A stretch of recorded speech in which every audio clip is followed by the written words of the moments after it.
Assalamualaikum warahmatullahi wabarakatuh.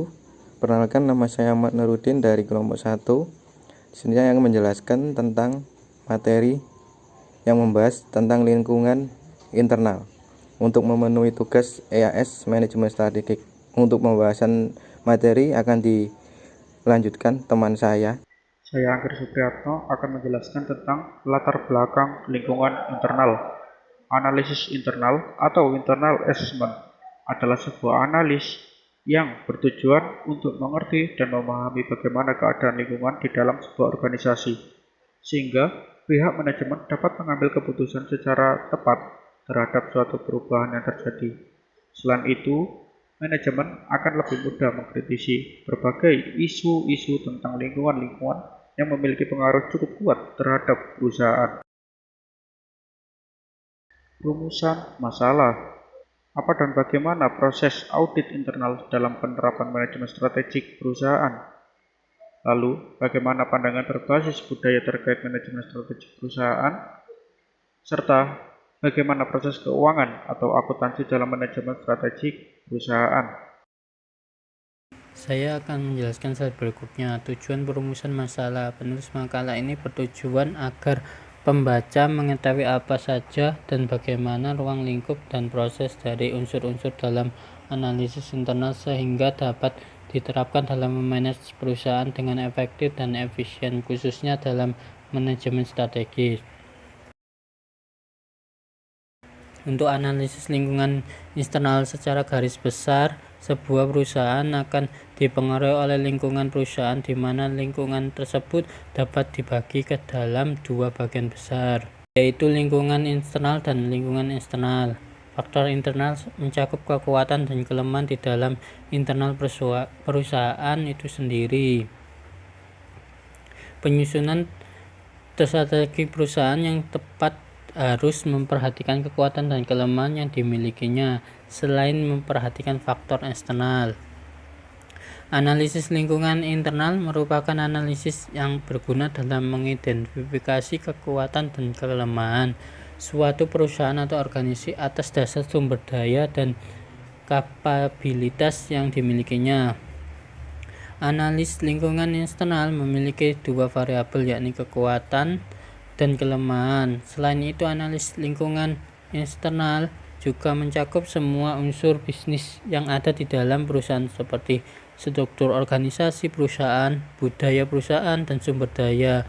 Tujuan analisis lingkungan eksternal adalah untuk dapat mengerti dan memahami lingkungan organisasi sehingga manajemen akan dapat melakukan reaksi secara tepat terhadap setiap perubahan.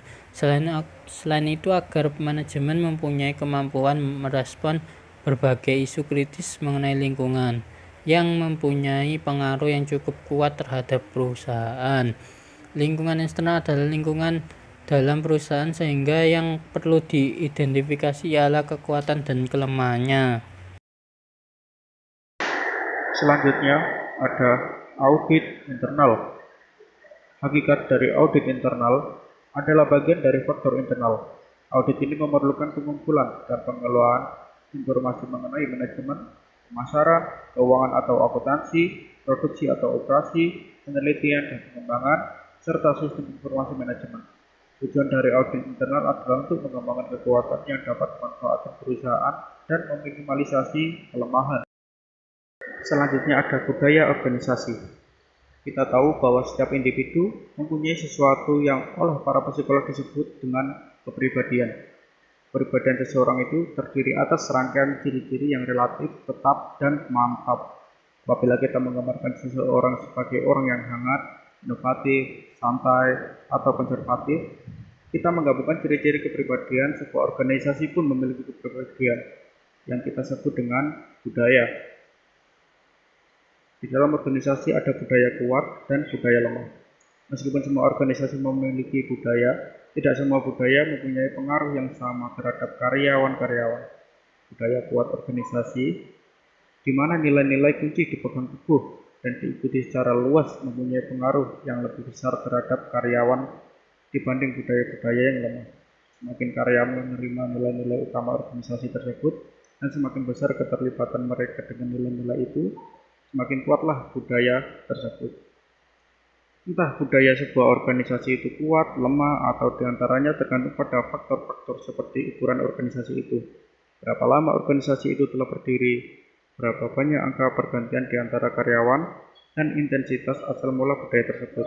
Dalam organisasi tertentu, tidaklah jelas apa yang penting dan apa yang tidak menjadi suatu ciri budaya lemah.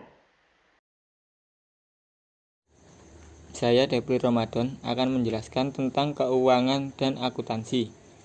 Kondisi keuangan sering dianggap satu-satunya barometer terbaik dalam melihat posisi bersaing dan daya tarik keseluruhan perusahaan bagi investor. Menentukan kelemahan dan kekuatan organisasi sangat penting agar dapat merumuskan strategi secara efektif. Likuiditas, solvabilitas, modal kerja, keuntungan, pemanfaatan harta, arus kas, dan modal saham dapat mengurangi sejumlah hal yang dianggap feasible atau dapat dilaksanakan. Faktor-faktor keuangan sering mengubah strategi yang ada dan mengubah secara implementasi. Fungsi keuangan dan akuntansi. Menurut James Van Horn, fungsi keuangan atau akuntansi terdiri atas 3 keputusan, yaitu keputusan investasi, keputusan keuangan, dan keputusan dividen. Sekian persentase dari kelompok kita kali ini. Bila ada salah dalam bertutur kata, kami mohon maaf yang sebesar-besarnya. Wassalamualaikum warahmatullahi wabarakatuh.